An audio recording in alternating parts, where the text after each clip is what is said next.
multiply 5 plus the square root of 7 times 6 minus the square root of 3 times the square root of 7.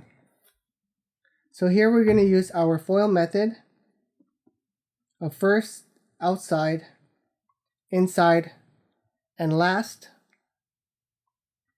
So what we get is our first terms is 5 times 6 plus our outside terms, which is 5 times negative 3 times the square root of 7 plus our inside terms, which is 6 times the square root of 7 plus our last terms, which is the square root of 7 times negative 3 times the square root of 7. So now what we have is 5 times 6 is 30 plus 5 times negative 3 is negative 15 times the square root of 7 plus 6 times the square root of 7 plus, now we have negative 3 times the square root of 7 times the square root of 7 is 49.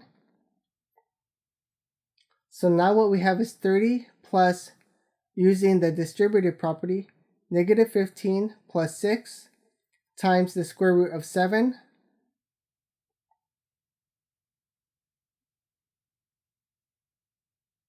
plus negative 3 times the square root of 49 is 7. So now what we have is 30 plus negative 15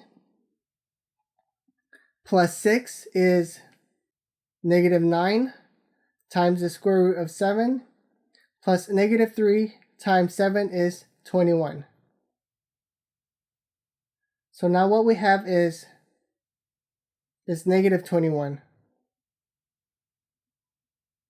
So now what we have is 30 minus 21, which is 9, minus 9 times the square root of 7, and that's our answer.